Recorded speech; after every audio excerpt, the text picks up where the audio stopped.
এই কথা বলছ না, কথা বলছ কই তুই? আমি আমি তো রেপের কেসে ঢুকে গেছি, বুঝছো? আমি ভিতরেই আছি। ফাপড় মারা না কোনো লাভ নাই মামা। রেপ কেসে তুই কখনোই ভিতরে যাবি না, তোর চেহারাই তো সেটা নাই। হ্যাঁ, উল্টা তুই রেপ হয়ে যেতে পারস। শোন, আমি না আমার জীবনে অনেক সিনেমা অনেক রকমের ভিলেন দেখছি, কিন্তু তুই কি জানো, তুই তো সকল ভিলেনের আম্মা। তুই ধরা খায় আমার ফেলটা নিশ্চিত করছো। আমি তোরে বদদোয়া দিলাম, বুঝছো? তুই সবসময় ফেল করবি, তুই কোনোদিন পাস করতে পারবি না। যদি এই পরীক্ষা কেন, তুই তো সারা জীবনে সব পরীক্ষা ফেল করবি। তো নাতি পুতি বাইগনা খালা সব মনে কর পাস করে বাইরে যাবো, কিন্তু তুই কোনোদিন বাইরে পারবি না, বুঝছিস না? তুই ফেলের বাক্সে বন্দি থাকবি। হইছে অনেক দোয়াদুর পড়ছস, এখন তোবারক নিয়ে আয়, ঠিক আছে? আগেটা বল, এই শহরের মধ্যে সবচেয়ে মজার গ্রিল কে বানায়? তুই আসছিস না, তুই আমাদের ভরপুর গ্রিল বানা, কাবাব বানা। আচ্ছা, আমার জন্য না একটা স্পাইসি গ্রিল নেয়, ঠিক আছে? আমার না স্পাইসি গ্রিল খেতে মন চাইতেছে। মুরগি খায় আমি রাখতে একটু কমাই।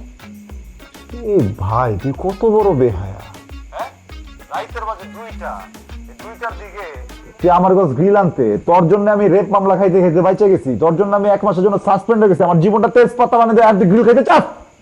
ওকে, গ্রিলের আফসোস নিয়ে মরার চাইতে স্বৈরাচার প্রেমিকের অবহেলা নিয়ে সুইসাইড করা অতি উত্তম, ঠিক আছে? আমি গেলাম সুইসাইড করতে।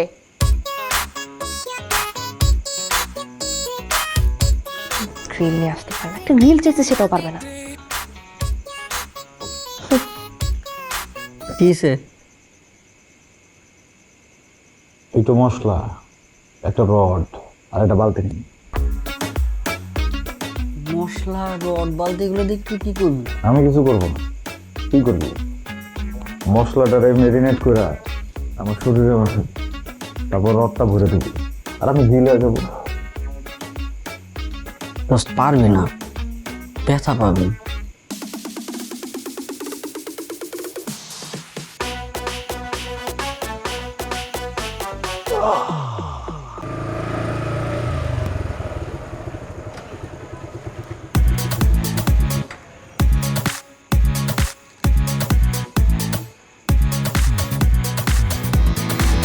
আলিসা, হুম হুম তোমাকে একটা কথা বলবো। মা, তোমাকে খাইতে দেখতে না আমার সবচেয়ে ভালো লাগে।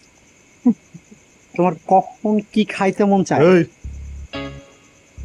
তুই কি করস? সুযোগ পাইলাম তাই সুযোগটা কাজে লাগালাম।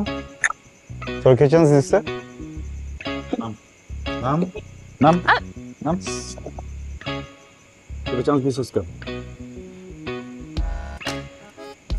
সুযোগ দেবো না কেন?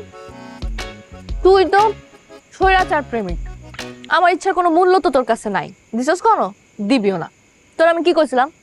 আমার একটা আস্তা মুরগি খাইতে মন চাইতেছে, আস্তা না পারতি অ্যাটলিস্ট একটা লেগ পিস নিয়ে দিতি, দিছস? এটা কি টাইম লাগে নামতে?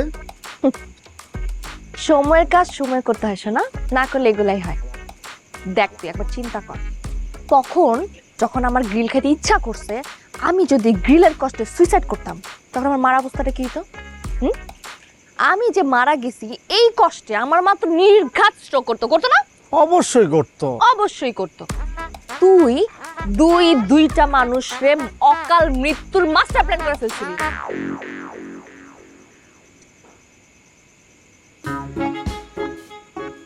কোন কথাটারে কোন দিকে নিয়ে যেতেছো তোমার একটু কথা? হ্যাঁ, মানে একটা মুরগি খাবি, মুরগিতেই থাক, 2টা মারার পর্যন্ত নিয়ে গেছো, কথাটা তো লাইনে থাকতে হবে নাকি? আমি লাইনে থেকেই কথা বলতেছি রনক। আচ্ছা তুই দেখ, আমার চান্স দেওয়ার টপ লিস্টে কি আছে? অপু। যেখানে অপু আছে টপ লিস্টে, সেখানে তো 200-400 মুরগি আমি এমনি হিসাবেই পাই। আমি মুরগির জন্য সুইসাইড করব, এটা কেমন বোকামির কাজ না বল?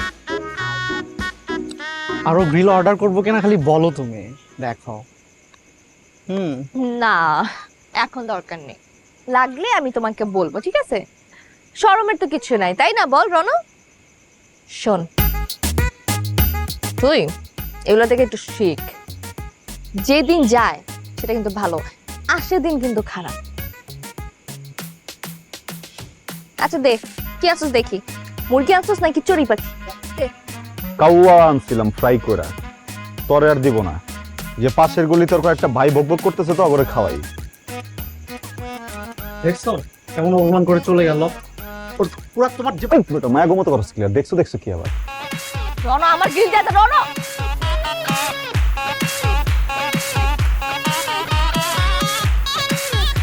রনো, রনোর বাচ্চা রনো, তোর ভাগ্য ভালো আমার মা না তোর এই ব্যবহারটা দেখে নাই। যদি দেখতো না তাহলে তোর গ্যান্ডারি চালান দিত, গ্যান্ডারি।